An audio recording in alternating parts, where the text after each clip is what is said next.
Assalamualaikum warahmatullahi wabarakatuh. Waalaikumsalam warahmatullahi wabarakatuh. Sekalian yang saya hormati, saya melanjutkan materi yang diberikan oleh Bu Ani, yaitu tentang adendum pedoman PKM 5 bidang 2020. Ya, mudah-mudahan nanti bisa kita diskusikan sehingga nanti menjadi semakin jelas buat kita semuanya yang nanti akan membina, mendampingi para mahasiswa di universitas atau perguruan tinggi masing-masing yang nanti diharapkan mereka akan melakukan dengan sebaik-baiknya sesuai dengan panduan atau pedoman yang kita tetapkan. Bapak Ibu sekalian, ini saya slideshow dulu. Ya. Nah, materi yang akan saya sampaikan ini saya bagi menjadi 5 bagian. Mudah-mudahan nanti bisa saya sampaikan semuanya dalam waktu kira-kira sampai jam 10.30 kira-kira, hampir 1 jam ya. Mudah-mudahan nanti bisa cukup waktunya. Yang pertama adalah karakteristik PKM 5 bidang. Ini overview saja dari apa tadi yang telah dijelaskan oleh Bu Ani sebenarnya ya. Kemudian transformasi digital PKM 5 bidang, digital dan online atau luring, daring, dari luring ke daring PKM 5 bidang yang perlu kita pahami nanti bersama-sama. Terus kemudian yang ketiga ini adalah materi intinya sebenarnya yang ada di nomor 3 yaitu matriks perubahan karakteristik. Nah, ini nanti perlu kita pahami bersama-sama sehingga nanti kita bisa mengetahui titik-titik mana atau faktor-faktor yang perlu kita perhatikan secara khusus pada PKM 5 bidang setelah kita pahami tentang harus mentransformasikan ya secara digital ataupun secara daring. Kemudian nanti sedikit kita lihat bagaimana sistem penilaian kemajuan pelaksanaannya. Jadi di sini saya tidak menyampaikan sistem penilaian keseluruhannya, tapi pada kemajuan pelaksanaan. Karena ini nanti sangat terkait dengan perubahan tata laksana PKM 5 bidang di era COVID-19 ini. Kemudian sedikit saya kenalkan tentang naratif review, karena ini mungkin akan menjadi luaran dari salah satu PKM 5 bidang yang mungkin nanti perlu kita pahami bersama-sama. Baik Bapak Ibu sekalian, kita mulai dari yang pertama, yaitu karakteristik PKM 5 bidang. Ini overview aja, supaya kita nanti tidak misleading ya dari pemahaman PKM 5 bidang yang setelah ditransformasikan di era COVID-19 ini nanti. Yaitu ada PKMP, ada PKMK, ada PKMM, ada PKMKT, dan juga ada PKMKC. Ini tadi sudah disebutkan oleh Bu Ani. Saya ulang sedikit saja. PKMP karakteristiknya adalah ciri khasnya adalah mengungkap fakta dengan pendekatan ilmiah. Jadi ada masalah, kemudian ada pendekatan yang dilakukan di sini adalah pendekatan ilmiah dengan metode-metode ilmiah. Biasanya itu kalau di dalam pelaksanaan dengan eksperimen laboratorium pada umumnya, juga bisa eksperimen di lapangan, bisa eksperimen di masyarakat, ya, atau mungkin eksperimen atau menggali data dari sumber-sumber data sekunder, itu juga bisa. Nanti outputnya berupa data-data yang ditampilkan dalam berbagai versi, ada grafik, ada gambar, dan sebagainya. Dan nanti akan menjadi sebuah artikel ilmiah atau bahkan juga paten. Ini karakteristik PKMP ya. PKMP ini ada 2, yaitu ada eksakta dan ada sosial. Ini sama-sama kita pahami. Eksakta yang berhubungan dengan fenomena kealaman, sosial yang berhubungan dengan fenomena sosial.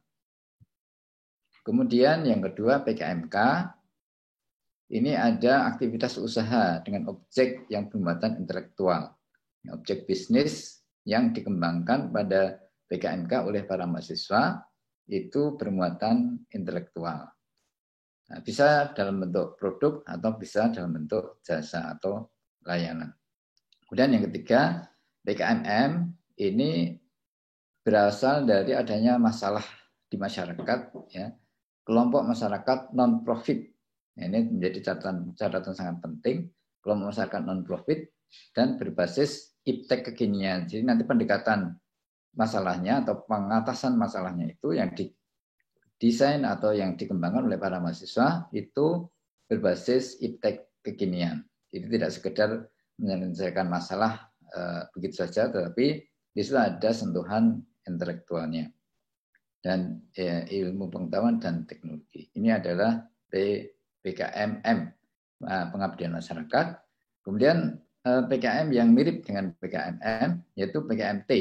Ini juga solusi masalah pada masyarakat, tetapi adalah pada kelompok profit. Kalau tadi kelompok non-profit, kalau ini adalah kelompok profit. Ini juga sama berbasis iptek kekinian. Nah, dua PKM ini, PKMM dan PKMT, syaratnya adalah ada mitra. Dan masalah itu memang berasal dari mitra. Kemudian mahasiswa mengembangkan solusinya berbasis iptek kekinian. Oleh karena itu, maka ini menjadi syarat adanya surat pernyataan, ya, kesediaan dari mitra. Ini syarat administratif yang harus dipenuhi. Kemudian yang kelima, PKMKC, ini adalah pengembangan kasa dan nalar dari mahasiswa. Jadi setiap diri mahasiswa itu dengan daya pikir, nalar, dan sebagainya itu punya gagasan, punya imajinasi, sehingga bisa dikembangkan menjadi sebuah karsa, mengembangkan sesuatu yang baru dan fungsional. Ya, artinya itu nanti bisa diaplikasikan dan memberikan kemanfaatan yang signifikan, ya, pada objek masalah yang dipikirkan, gitu ya. Nah, ini ada 5 bidang yang ini nanti akan kita bahas, ya, Bapak Ibu sekalian. Nah, sekarang bagaimana situasi COVID-19 ini mempengaruhi transformasi atau perubahan gaya atau tata laksana dari pelaksanaan PKM 5 bidang ini. Nah, Bapak Ibu sekalian, ada catatan yang tadi sudah disebut oleh Bu Anita. Sebenarnya saya menggarisbawahi lagi, paling tidak ada 3 pokok yang perlu kita perhatikan di dalam situasi COVID-19 ini sehingga mempengaruhi gaya ataupun tata laksana dari pelaksanaan PKM 5 bidang kita. Yang pertama itu mekanisme pelaksanaan secara offline. Itu adalah karakteristik yang sesuai dengan pedoman 2020 dan proposal yang diunggah oleh para mahasiswa. Itu mekanismenya itu secara offline. Tetapi ada kendala pada era pandemik ini, itu adanya pembatasan sosial, sehingga pelaksanaan secara offline itu akan sulit, ya, dilaksanakan. Apalagi sekarang ada SKP 3 menteri yang tadi disampaikan oleh Bapak Direktur, ya, sehingga menyebabkan kita itu harus meninggalkan cara-cara offline, gitu. Nah, oleh karena itulah maka ditransformasikan secara digital, pelaksanaan kegiatan PKM 5 bidang ini dilakukan secara daring, gitu. Nah, ini transformasinya. Jadi dari offline menjadi daring. Kemudian juga karakteristik output-nya. Jadi, kalau kita perhatikan PKM 5 bidang yang diusulkan oleh para mahasiswa, itu output-nya hampir semuanya itu berbentuk fisik. Atau bisa dikenali secara fisik. Ya, bisa dikenali secara fisik. Baik itu PKMP, PKMM, PKMK, PKMT, dan sebagainya. Apalagi PKMKC. Itu bisa dikenali secara fisik output-nya itu. Juga seluruh kegiatan tuh semuanya mengandalkan sumber daya fisik. Nah, ini tidak memungkinkan karena seluruh kegiatan akademik dilakukan secara daring. Sehingga output-output yang berbentuk fisik itu ditransformasikan kemudian menjadi output produk digital. Nah, itu. Jadi kita transformasikan output kegiatan diubah menjadi produk digital. Nah, kemudian yang ketiga, yang catatan yang perlu kita perhatikan itu, kemudian ini akan merubah struktur anggaran juga. Jadi kalau kegiatan itu berbasis fisik, itu anggarannya seperti yang disampaikan di proposal-proposal para mahasiswa, itu kebutuhan-kebutuhannya itu juga kebanyakan adalah fisik. Ya, mengadakan ini, mengadakan itu, melakukan ini, melakukan itu, dan itu hampir itu semuanya itu adalah kebutuhan-kebutuhan yang sifatnya itu fisik. Nah, pada adanya pembatasan kegiatan fisik ini, maka itu menjadi berkurang atau bahkan tereliminasi bahkan ya, bisa menghilang gitu ya. Nah, sehingga di sini anggaran itu dialihkan, ditransformasikan untuk kemudian aktivitas digital atau daring. Jadi nanti anggaran-anggaran yang diusulkan oleh para mahasiswa itu akan kita kaji yang kalau ditransformasikan ke digital atau daring seperti apa gitu. Nah, ini beberapa hal yang perlu kita perhatikan Bapak Ibu sekalian. Dan satu lagi sebenarnya yang tadi juga disampaikan oleh Bu Ani, yaitu waktu pelaksanaan. Jadi kalau proposal yang diajukan oleh para mahasiswa itu waktu pelaksanaannya sekitar 4-5 bulan. Karena memang kegiatannya dilakukan secara fisik, ya, itu membutuhkan persiapan, membutuhkan interaksi fisik dan sosial secara langsung, itu butuh waktu memang. Jadi sekitar 4-5 bulan. Nah, kemudian ditransformasikan, ini kegiatannya itu secara online, daring, dan berbasis digital. Nah, sehingga waktu yang diperlukan itu bisa dipersingkat. Apalagi saat ini kita juga sudah ada keterbatasan waktu ya untuk mencapai ke PIMNAS. Misalnya PIMNASnya bulan November, sehingga waktunya itu sangat terbatas sekali. Maka waktu pelaksanaan itu bisa berkurang, yaitu sekitar 2 bulan. Yang tadi sudah disampaikan oleh Bu Ani. Nah, Bapak Ibu sekalian, saya ingin menyampaikan secara singkat dulu, yaitu terus kemudian apa luaran dari PKM 5 bidang setelah ditransformasikan itu. Ini secara garis besar dulu, Bapak Ibu sekalian. Nanti akan kita bahas bagaimana ini tata laksananya gitu untuk mencapai luaran seperti ini. Yang pertama itu PKMP, ini masih sama, tentu saja ada laporan kemajuan, karena ada proses pelaksanaan, tentu nanti ada hal-hal yang harus dilaporkan ya, di dalam laporan kemajuan yang nanti akan dievaluasi pada saat penilaian kemajuan pelaksanaan. Kemudian ada laporan akhir, tentu saja ini sebagai pertanggungjawaban pelaksanaannya setelah kegiatan itu berakhir. Kemudian sebagai output utama yang nanti bisa nampak dari capaian atau kualitas capaiannya itu, kalau untuk PKMP itu bisa ada 2 pilihan. Yang pertama adalah video saintifik edukatif, ya, atau minimal artikel ilmiah naratif review. Ya, ini adalah level artikel ilmiah minimal. Jadi nanti bisa saja kalau mampu bisa lebih dari itu. Jadi ini minimal adalah artikel ilmiah naratif review. Nanti akan saya jelaskan apa itu naratif review di bagian akhir, mudah-mudahan nanti waktunya cukup. Dan untuk PKMK, laporan kemajuan masih sama, otomatis laporan akhir juga sama. Nah, kemudian PKMK ini yang semula itu biasanya itu berupa produk-produk yang fisik dibawa pada saat MUNEF ataupun BIMNAS. Nah, di sini karena tidak memungkinkan itu untuk dilakukan, maka ini outputnya menjadi produk digital, ya, yaitu apa? Video pelaksanaan program. Jadi nanti mahasiswa diarahkan untuk menyiapkan semuanya itu untuk menjadi output utamanya. Ya, output utamanya. Demikian juga untuk PKMM, ini juga ada video pelaksanaan program, dan ditambah lagi karena PKMM ini melakukan pendekatan terhadap masyarakat dengan pendampingan, dengan advokasi, dengan memberikan pelatihan dan sebagainya, sehingga ada buku pedomannya ya, buku pedoman pelaksanaan program. Nah, buku pedoman ini juga dalam bentuk digital, Jadi semuanya dalam bentuk digital. Demikian juga PKMT. Ya, PKMT ini mirip dengan PKMM. Ada video pelaksanaan program dan juga ada buku pedoman aplikasi produknya. Ini juga bukunya dalam bentuk digital. Ya. PKMKC ini output utamanya adalah video pelaksanaan program. Yang semula itu diarahkan menjadi produk fisik ya. Kemudian ini diganti dengan produk video pelaksanaan program. Jadi tidak ada bentuk fisiknya. Nanti akan kita diskusikan lebih detail.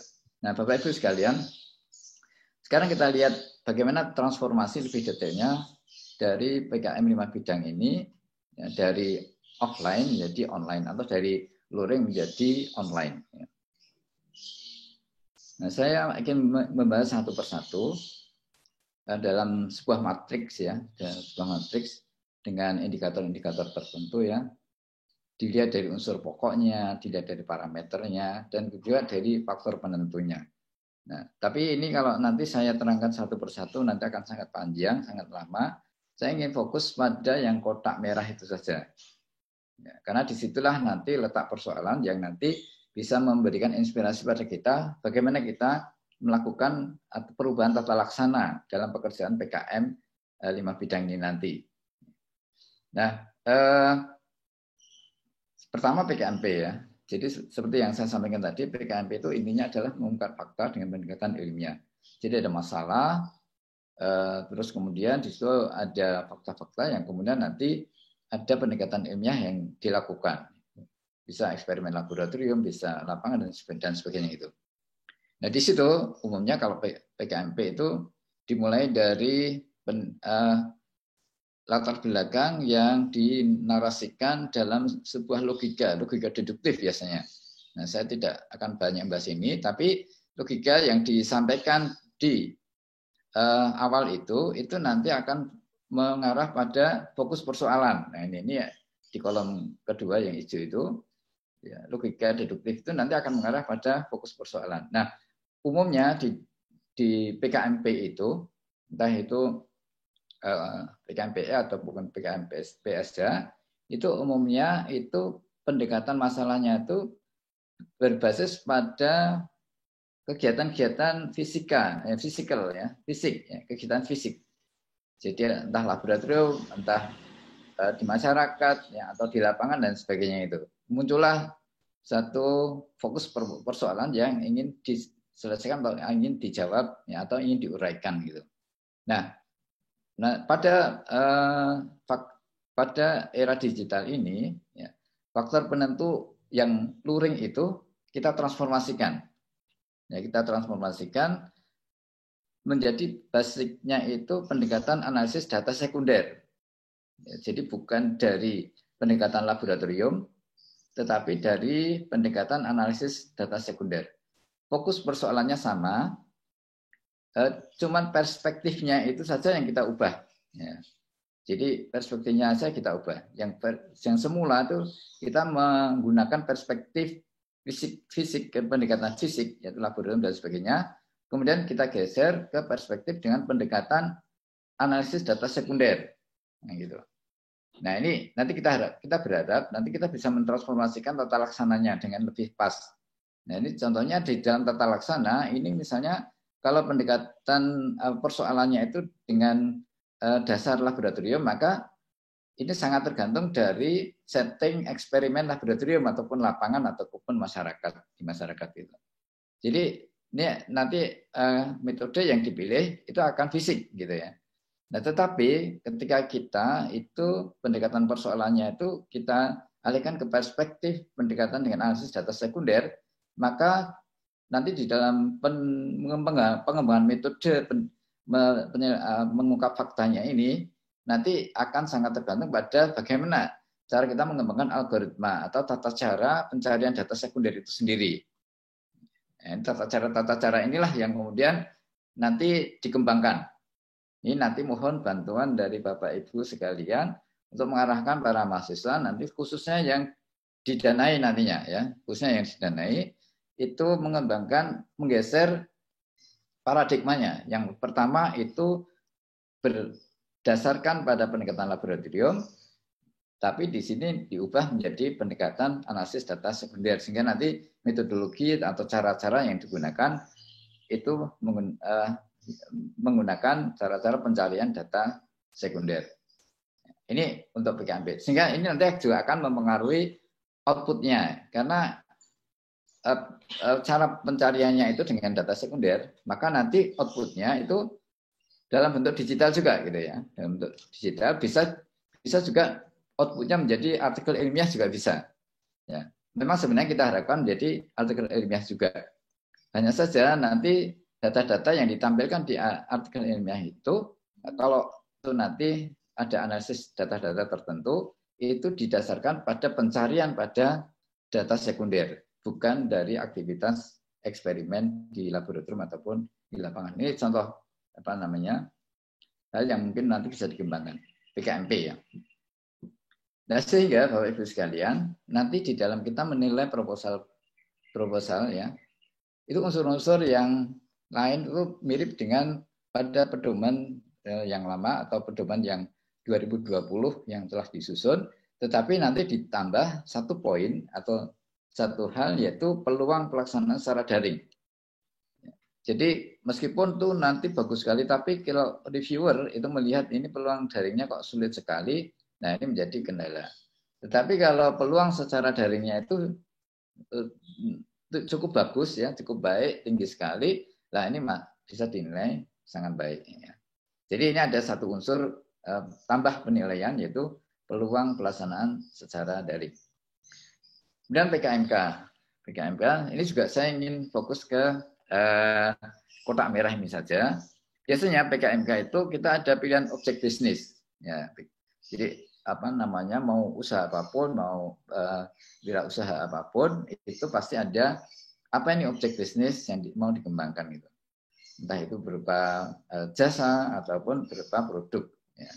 Nah ini pasti ada pilihan objek bisnis. Nah semula mahasiswa itu pilihan objek bisnis itu juga berdasarkan pada fisik, ya bentuk fisik atau wujud fisik semula. Jadi pilihan bisnis ini wujud fisik. Ada hal tertentu yang menjadi pilihannya, terus kemudian yang dipilih itu adalah biasanya berbasis pada objek fisik. Ya, sehingga ini sangat tergantung dengan ketersediaan sumber daya fisik dan skill implementasi iptek dari mahasiswa itu untuk mewujudkan objek bisnisnya itu. Ini sangat tergantung itu untuk pelaksanaan secara luring atau luar jaringan atau offline ya, atau offline. Nah ini sangat tergantung itu. Tetapi karena ini tidak memungkinkan, termasuk juga nanti dalam implementasi strategi pelaksanaan ya ini kalau strategi pelaksanaan itu biasanya bagaimana menjual atau memasarkan produk itu biasanya juga perlu interaksi fisik banyak sekali ya, interaksi fisik, prasarana fisik ya, dan juga waktu khusus gitu ya. Nah ini semua di switch atau dialihkan ke daring ya. Oleh karena itulah maka ini sangat tergantung nantinya ketersediaan sumber daya digital dan skill digital dari para mahasiswa. Nah, jadi kita menggeser atau kita mentransformasikan dari fisik ke digital atau daring gitu ya, daring. Nah ini sehingga nanti kalau ini nanti diterima, maka para kelompok mahasiswa ini harus memikirkan bagaimana mengalihkan dari fisik kegiatan fisik ke daring. Nah pada strategi pelaksanaan pun juga nanti akan sangat tergantung. Misalnya kalau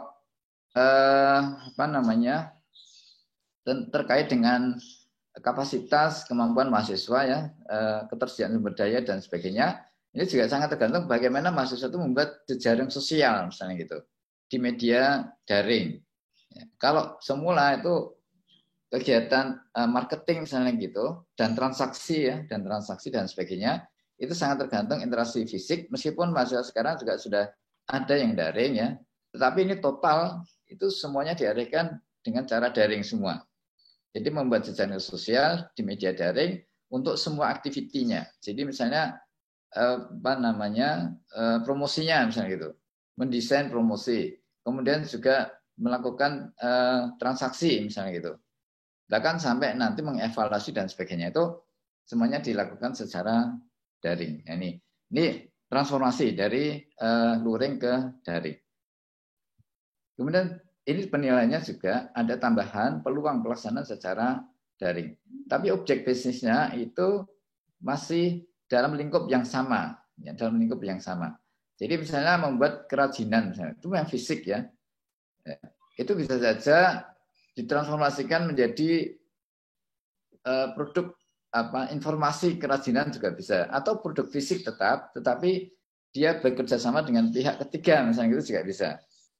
Pihak ketiga terus kemudian mahasiswanya itu membangun sistem jejaring untuk promosi, marketing dan juga untuk transaksi, nah, itu juga bisa. Ya, intinya adalah bagaimana mengembangkan program itu secara daring. Juga pada PKMM ya, PKM pengabdian masyarakat. Ya, ini biasanya tuh ada persoalan yang ingin diatasi gitu ya. Nah, persoalan itu bisa dilihat dari berbagai perspektif, ya, bisa dilihat dari berbagai perspektif. Nah, semula kalau yang untuk penentu untuk kegiatan di luar jaringan atau offline, itu perspektif persoalannya itu didekati dengan interaksi langsung biasanya. Ya. Bagaimana mengatasi persoalan dengan interaksi langsung. Nah, ini kita geser karena kita tidak memungkinkan untuk interaksi langsung, maka kita geser dengan pendekatan daring atau menggunakan produk digital gitu. Nah, dan ini nanti akan mempengaruhi juga strategi pelaksanaannya. Kalau pada kegiatan luring atau offline itu berbasis pada aktivitas interaksi langsung dengan mitra. Bagaimana kualitas interaksinya itu? Pengembangan tata cara pengembangan interaksi yang dilakukan antara kelompok mahasiswa dengan masyarakat dan sebagainya itu secara langsung itu sangat menentukan. Tetapi karena ini harus dialihkan ke daring, maka ini juga akan bergeser juga nanti faktor penentu yang akan memberikan kontribusi kesuksesan kegiatan itu. Yaitu apa? Aktivitas interaksi tidak langsung dengan mitra secara daring atau menggunakan media digital. Nah, ini nanti persoalannya sama, hanya nanti perspektif persoalan itu didekati dengan daring atau digital. Nah, ini. Nah, oleh karena itulah Bapak Ibu sekalian, kita perlu memikirkan target atau mitra yang nanti menjadi target kegiatan yang akan dikembangkan ini. Jadi mitra ini memang nanti idealnya kita adalah mitra yang bisa melakukan kegiatan daring. Nah, itu. Atau bisa melakukan kegiatan berbasis digital. Ya. Jadi ini nanti Bapak Ibu kalau mahasiswanya ada ya yang diterima ya nanti dipikirkan bagaimana mentransformasikan ini. Jadi dipastikan bahwa mitranya itu bisa melakukan kegiatan secara daring atau berbasis digital. Demikian juga PKMT. PKMT ini sama. Kalau formulirnya sama ya, semuanya ada potensi kegiatan daringnya. PKMT ini sama. Ya, jadi semula didekati dengan interaksi langsung, maka ini digeser atau dialihkan ke kegiatan online menggunakan produk digital. Ya. Nah, ini juga sama nanti untuk strategi pelaksanaannya nanti akan sangat tergantung bagaimana kemampuan mahasiswa menggunakan media online dan juga digital, dan juga bagaimana mitra itu menggunakan media online dan digital. Terus kemudian bagaimana kita menyusun cara-cara implementasinya berbasis itu semuanya itu. Nah, ini nanti strategi pelaksanaannya akan sangat tergantung itu. Oleh karena itulah maka juga ini sama dengan PKMM tadi.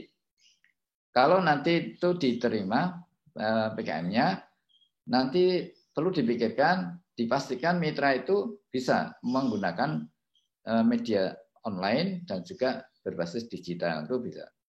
Nah, oleh karena itulah maka mungkin nanti ada catatan-catatan khusus ya yang terkait dengan mitra ini ya, mitra ini. Nah, ini nanti penilaian proposalnya juga sama, yaitu bagaimana kegiatan itu, proposal itu dari apa adanya yang semula itu didesain dengan kegiatan offline, itu kita lihat apakah ada peluang ya, peluangnya itu seberapa besar kalau itu dilaksanakan secara daring. Ya.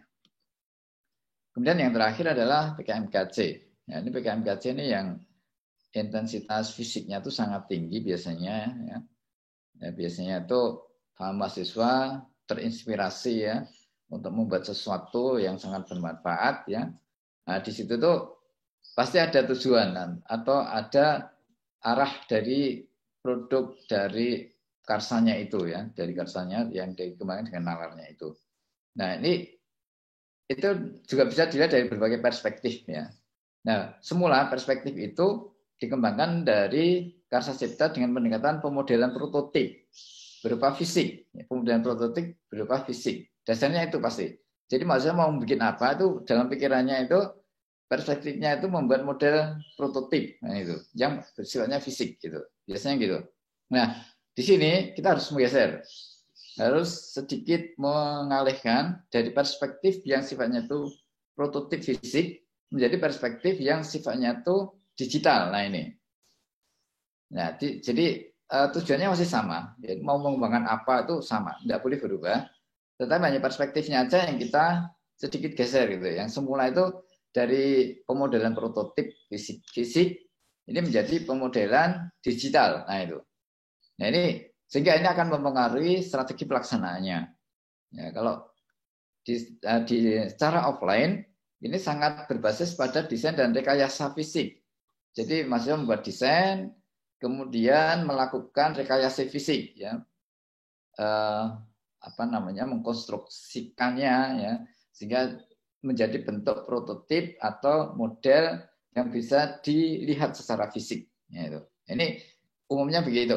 Ini pelaksanaan yang dilakukan pada PKMKC. Ya. Nah, ini harus kita geser atau kita ubah menjadi berbasis pada desain dan rekayasa pemodelan digital. Jadi ditransformasikan ke sana. Nah, jadi nanti tidak ada bentuk fisik, ya, tetapi ada model yang bisa dilihat secara 3D dalam bentuk format digital. Nah, tidak fisik, tidak format fisik, tapi format digital. Jadi mahasiswa nanti membuat model-model itu dalam format digital, ya. Dan mungkin ya kalau bidangkan pagi seperti orang bikin DED gitu lah ya kira-kira ya, ada perhitungannya, ada desain detailnya, terus kemudian ada 3D-nya, nah gitu. Nah ini yang diharapkan dari PKMKC. Jadi tidak ada nanti bentuk fisik, tetapi adanya pemodelan dalam bentuk digital. Nah, digital. Ini nanti akan menentukan capaian implementasinya seperti apa, nanti akan kita ukur dari para reviewer, dan juga bisa kita prediksi nanti dampak dan kemanfaatannya itu seperti apa gitu.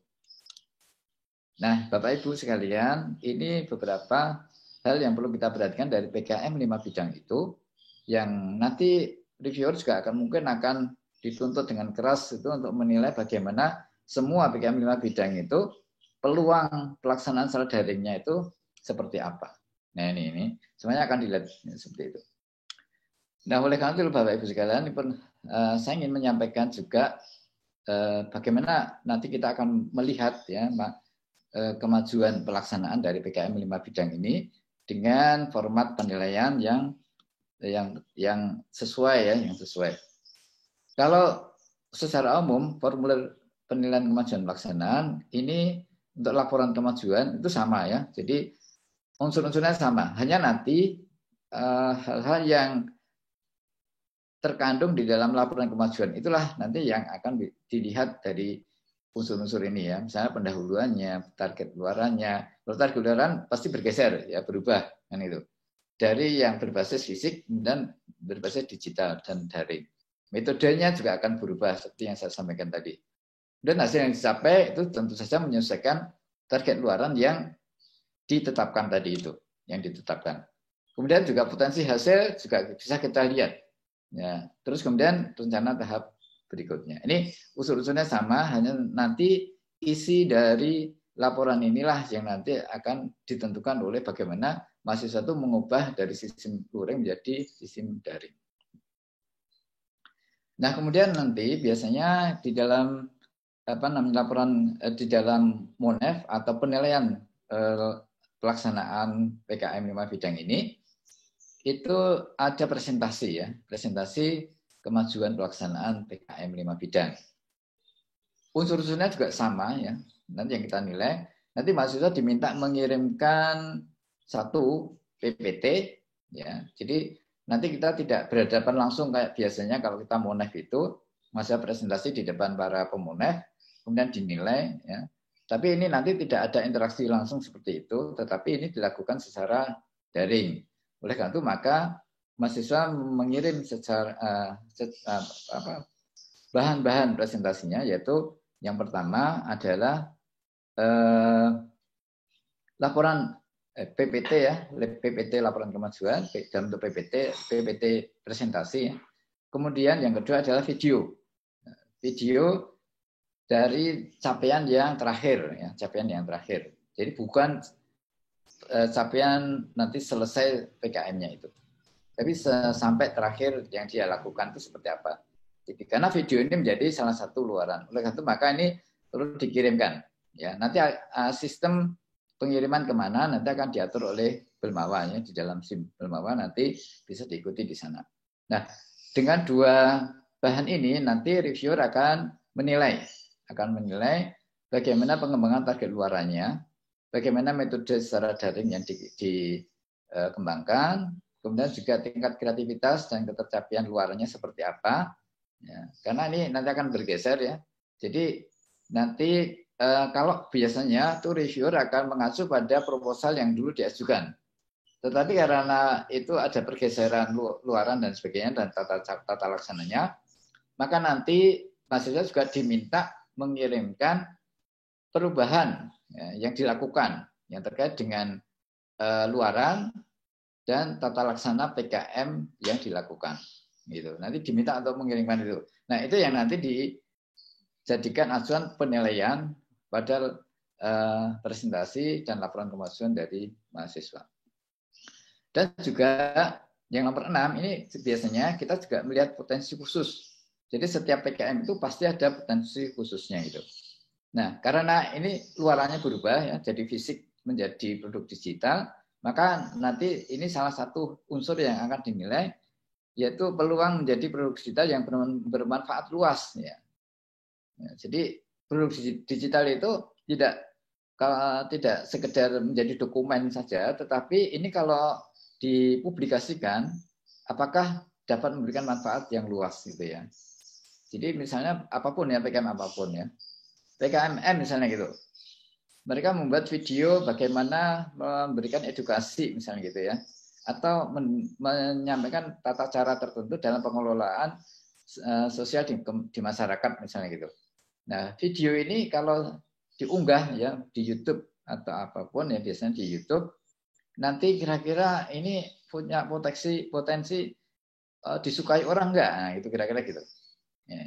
Jadi setiap produk itu, setiap PKM itu pasti ada luaran berupa digital, yaitu video. Nah video ini diharapkan itu memang memberikan manfaat yang sangat luas. Tidak hanya pada masyarakat targetnya atau kalau PKMP itu pada mahasiswa dan untuk obligasi, tapi ada produk-produk digital yang nanti kalau diunggah itu bisa memberikan manfaat yang banyak kepada masyarakat. Nah ini akan kita ukur nanti untuk video. Nah, oleh karena itu maka ada khusus penilaian terhadap video pelaksanaan. Jadi nanti ada PKM-PKM bidang yang outputnya itu adalah video. Nah nanti akan kita lihat kemutakhiran isi video. Jadi tantangan intelektualnya itu apakah benar-benar update ya atau mungkin memenuhi state of the art kekinian dari ilmu pengetahuan dan teknologi yang dikembangkan saat ini itu. Kemudian efektivitas setting cerita yang dipaparkan. Jadi kalau setiap video itu mesti ada bagian-bagian yang ditampilkan ya, ada adegan-adegannya lah gitu ya. Nah itu bagaimana nih membuat setting cerita sehingga nanti enak dilihat atau enak diikuti. Ya. Kemudian juga setiap video itu pasti punya pesan ya, punya pesan spesifik. Ya, ini bagaimana efektivitas pesan yang disampaikan. Ya, efektivitas pesan yang disampaikan oleh para mahasiswa itu. Kemudian yang keempat, ini kelengkapan informasi pendukung. Ya, jadi kalau setiap produk video apapun tuh mesti ada informasinya ya. Mungkin di awal itu ada judulnya, ada timnya dan sebagainya itu. Terus kemudian juga mungkin ada dubbing suara dan sebagainya itu, ada tempatnya, lokasinya, dan juga ucapan terima kasih dan lain-lain. Itu kelengkapan informasi pendukung itu bagaimana, apakah sudah dipaparkan dengan lengkap apa tidak. Apa malah nggak ada sama sekali. Ini juga kita nilai, tapi porsinya tidak terlalu banyak. Dan juga kualitas gambar dan suara. Ya. Tapi ini nanti di pedoman tambahan nanti akan kita beri panduan bagaimana membuat video dan juga termasuk durasi dan sebagainya, termasuk waktu, termasuk size-nya ya. Jadi berapa megabyte yang diizinkan untuk membuat video ini. Kemudian ada laporan akhir, karena ini nanti para mahasiswa diharuskan untuk membuat laporan akhir, ya, sehingga nanti bisa menjadi salah satu unsur pertanggungjawaban pelaksanaan PKM 5 bidang ini. Ini sama, tidak berbeda dengan tahun yang lalu atau pedoman yang sudah ada. Ya, ini review kembali, yaitu luarannya semuanya memungkinkan ada video, ya. Terus kemudian kalau untuk PKMP itu boleh pilih video atau artikel naratif review, minimal ya, itu minimal. Nah, Bapak Ibu sekalian, karena ini ada istilah naratif review, saya ingin sedikit mengenalkan ya naratif review, mungkin 10 menit mudah-mudahan cukup ya pengenalan naratif review, supaya nanti ada persepsi yang sama di antara kita semuanya. Nah, Bapak Ibu sekalian, sebenarnya karya ilmiah atau hasil kegiatan-kegiatan ilmiah yang kita lakukan itu dapat dipublikasikan ya, dapat dibuka dalam berbagai bentuk ya kegiatan ilmiah itu. Bisa kita melakukan kegiatan penelitian ya di laboratorium ataupun di masyarakat dan sebagainya, sehingga nanti bisa menjadi karya original artikel atau short communication yang nanti bisa dipublikasi di jurnal ilmiah. Nah, ini seperti PKMAI yang kita minta dari para mahasiswa setelah melakukan kegiatan PKM 5 bidang. Nah, biasanya itu kita minta artikel ilmiahnya, karena mereka adalah melakukan kegiatan ilmiah semuanya, meskipun PKMM dan sebagainya itu adalah kegiatan yang basisnya itu adalah ilmiah, apalagi PKMP gitu ya. Nah, juga bisa saja hasil pemikiran satu topik tertentu, ya, ini didasarkan dari informasi-informasi sekunder, biasanya ini akan menjadi review artikel. Ya. Kemudian hasil pengamatan terhadap kasus spesifik bisa juga case report, bisa juga sanggahan dari artikel terhadap publikasi yang ada di jurnal ilmiah misalnya itu. Jadi menjadi karya ilmiah kita. Ya. Nah, nanti salah satu hal yang kita minta gitu ya. Kalau nomor 1 tidak memungkinkan karena tidak ada kegiatan laboratorium dan sebagainya, atau mungkin tapi masih memungkinkan karena kegiatan penelitian itu memang non laboratorium atau non fisik ya. Kegiatan penelitian itu memang dilakukan dengan daring. Nah, itu masih memungkinkan menjadi karya original artikel ya. Tapi minimal kalau itu sulit tidak bisa, minimal itu review artikel. Ya, minimal itu review artikel. Nah, inilah maka kita menyampaikan review artikel ya, review artikel. Review artikel ini merupakan studi literatur ya yang tidak menampilkan data baru. Jadi kita hanya melakukan penilaian terhadap artikel-artikel yang telah dipublikasikan sebelumnya. Oleh karena itu tadi kalau PKMP tadi kita mengangkat satu topik ya yang itu didekati dengan laboratorium dan kita switch ke pendekatan informasi sekunder. Nah, itu. Sehingga nanti outputnya juga artikel juga ya. Tapi artikelnya berupa review ya. Jadi review artikel. Nah, sebenarnya Bapak Ibu sekalian, usaha membuat review artikel itu setara dengan jika seseorang melakukan penelitian laboratorium. Jadi setara sebenarnya ya, bukan review artikel itu lebih rendah statusnya bukan ya. Tapi itu setara karena juga itu melakukan aktivitas ilmiah ya yang itu juga punya dampak yang sangat dibutuhkan oleh masyarakat ya. Dan pembahasannya pun juga ada ketentuan-ketentuannya dan itu juga bisa disebut sebagai original artikel akhirnya gitu ya. Nah, review artikel merupakan studi penelitian sekunder. Review artikel didasarkan pada studi penelitian primer. Jadi mencari data-data dari yang sudah dipublikasikan oleh peneliti-peneliti sebelumnya gitu. Nah, ini keuntungannya. Tapi mungkin saya skip aja ya yang ini ya. Saya ingin langsung ke jenis-jenis review artikel. Ya, review artikel itu secara umum ada 3. Yang pertama itu narrative review, non-systematic review. Ya, ini tidak ada panduan tertentu ya bagaimana menyusun narrative review. Kemudian yang kedua systematic review dan meta-analisis. Biasanya systematic review dan meta-analisis sering digabung menjadi satu juga. Ya. Karena dua-duanya ini ada kaidah tertentu ya dan juga melibatkan teknik statistik tertentu. Tapi ya kalau yang narrative review itu tidak ada panduan tertentu ya, juga tidak dibutuhkan teknik statistik tertentu. Atau kalau systematic review dan meta analisis ini diperlukan. Nah biasanya oleh karena itu maka kita memilih yang levelnya paling rendah yaitu narrative review. Karena kalau systematic review meta analisis ini biasanya dilakukan oleh para mahasiswa S2 ataupun S3. Tapi kalau narrative review ini mahasiswa S1 itu masih sangat memungkinkan untuk menulisnya ya, untuk membuat tulisan narrative review. Tapi kalau systematic review meta analisis mungkin akan sangat berat karena juga butuh waktu yang lebih lama, analisis yang mendalam, teknik statistik yang tertentu ya mungkin mereka belum punya banyak. Nah, bagaimana ini strukturnya ya naratif review itu? Tulisan itu seperti apa? Nah, ini tidak ada konsensus bakunya itu seperti apa. Ya, jadi tapi bisa juga mengikuti format umum, misalnya ada introduction, ada method, ada result, ada discussion gitu. Ya, seringkali metode itu dibuat khusus, tapi bisa saja metode itu tidak ada, tapi disebutkan di pendahuluan secara umum gitu ya. Jadi tidak merupakan bagian khusus. Ya, ini karena memang format bakunya tidak ada ya. Jadi ada yang menuliskan, ada yang tidak gitu ya.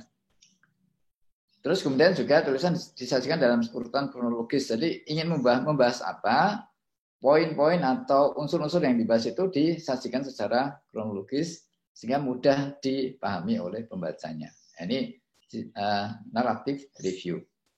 Ini nggak usah saya sampaikan ya. Sumber data itu bisa diambil dari banyak sumber ya. Bisa publikasi pada jurnal ilmiah, utamanya ini ya. Utamanya bisa juga dari public database. Ya misalnya kalau di bidang biologi itu ada NCBI, ada PDB, ada GIGG ya, ini dari Kyoto. Terus kemudian ada mungkin dari Indonesia ada BPS misalnya itu ya. Jadi itu public database itu bisa menjadi sumber data yang bisa digunakan untuk mengungkap fakta-fakta yang hendak kita kembangkan itu. Bisa juga dari private database ya.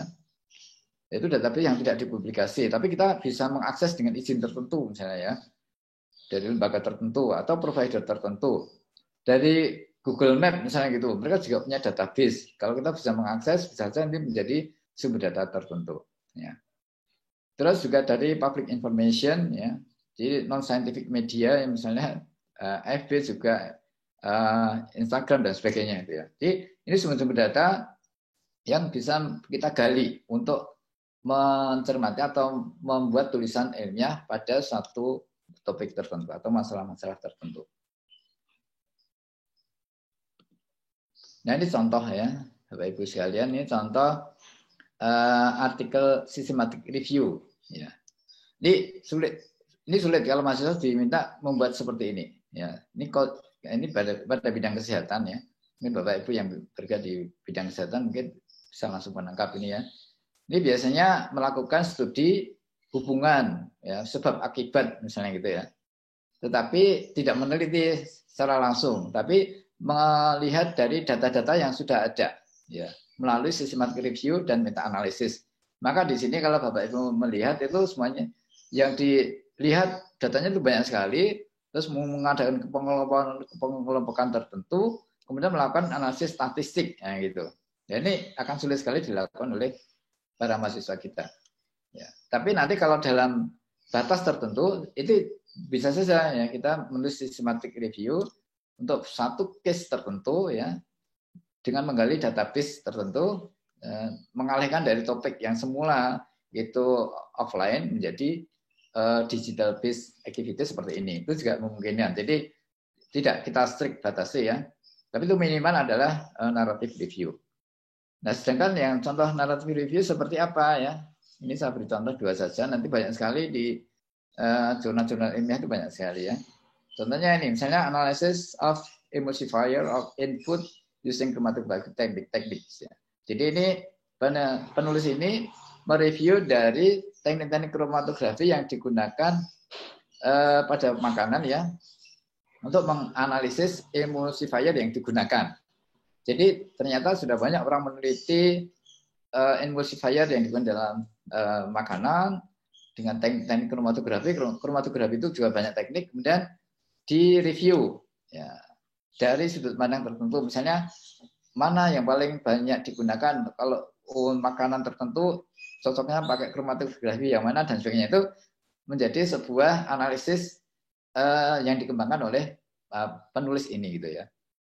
Yang kedua, ini contoh ini yang dibuat oleh Bu Ani. Saya sengaja menampilkan Bu Ani. Terima kasih Bu Ani, mohon izin saya tampilkan di sini untuk contoh ya, naratif review yang up to date nih ya, melihat virus corona nih ya, SARS-CoV-2 ya. Dilihat dari sudut pandang mana? Nah ini melihat dari sudut pandang viral structure dan juga host responnya. Ya. Jadi kalau kita melihat virus SARS-CoV-2 itu bisa kita lihat dari berbagai sudut pandang ya, banyak sekali. Tapi di sini hanya melihat dari viral structure, ya, struktur virusnya, dan juga bagaimana respon dari sel hostnya gitu ya.